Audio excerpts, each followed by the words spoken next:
Ever get that feeling like when you're so engrossed in a movie, you almost forget that the actors are just, well, acting? It's like they disappear into the role. Makes you wonder what they're really like when the cameras stop rolling. Exactly. And that's what we're diving into today. The life of Frances Bavier, the actress who played the oh-so-sweet Aunt Bee on The Andy Griffith Show. We all have this image of her warm, The motherly. quintessential TV Aunt. Right, but the story of what happened after Mayberry, after the show ended, well, it's a little different than you might expect. And we've got some great sources to unravel it all. Articles, anecdotes, even some first-hand accounts. Really gets you thinking about the person behind the persona. How fame, especially playing such a beloved character, can follow you long after the curtain falls. So before we get to her life after Mayberry, can you give us a little backstory? Was acting always her main thing? Well, she actually had a pretty long career before Mayberry. Broadway in the 20s, even some films. Aunt Bee might be her most famous role, but it was just one part of a much bigger story. Wow, so she was already a seasoned pro by then. Which makes her move after the show even more intriguing. Trading Hollywood for Siler City, North Carolina. It's quite a contrast, isn't it? Maybe she was hoping to find that small-town charm she portrayed on screen, that sense of community, that slower pace of life. Maybe. But life isn't always a TV show, is it? Seems like the reality of small-town life, at least for Frances Bavier, wasn't quite so idyllic. No, not exactly. At first, people were starstruck, thrilled to have Aunt Bee in their midst. But that excitement? Well, it became a bit overwhelming for her. Imagine being recognized everywhere you go, constantly being called Aunt Bee, even though that's just a character you played. It's almost as if they couldn't separate the actor from the role. And from what I've read, she really didn't like being called Aunt Bee off-screen, did she? Not one bit. Uh, It's understandable, though, isn't it?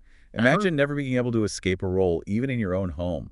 People peering through windows, Cub Scouts showing up at her doorstep. oh, wow, really? Cub Scouts. Apparently. Mm. All hoping to catch a glimpse of their favorite TV aunt. But for Frances Bavier, it just reinforced that feeling of being trapped, of never being seen for who she truly was. And then there's the whole small town dynamic. It can be tough to break into those established circles, those long-held traditions. Exactly. And remember, this was a different time.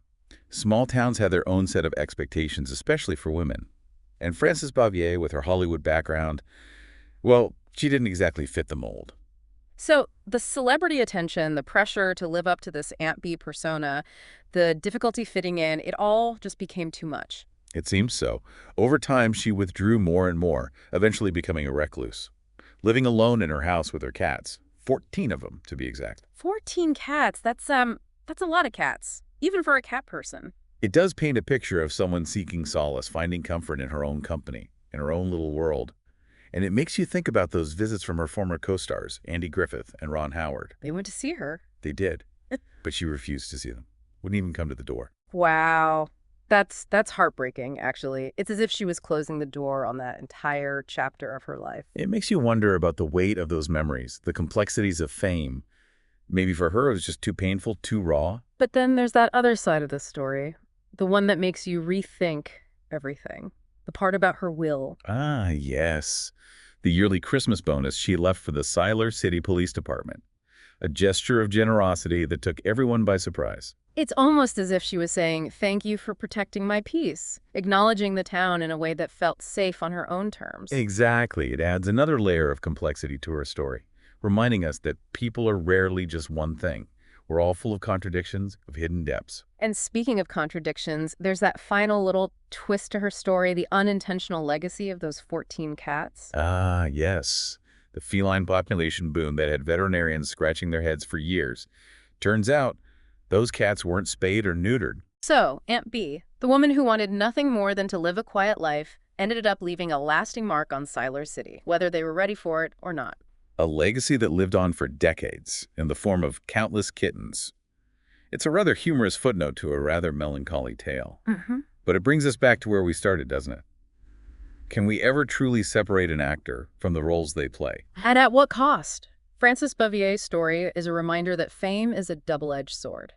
It can bring adoration, but it can also isolate. It can create a persona that's hard to escape, even when the cameras start rolling. And in a world obsessed with celebrity and image, it's easy to forget that there are real people behind those carefully crafted facades. People with hopes and fears and vulnerabilities, just like the rest of us. Yeah. Perhaps Frances Bavier's story, with all its contradictions, can teach us to look beyond the surface, to be a little kinder, a little more understanding, both to the people we think we know and to those we'll never fully understand. A good reminder for us all.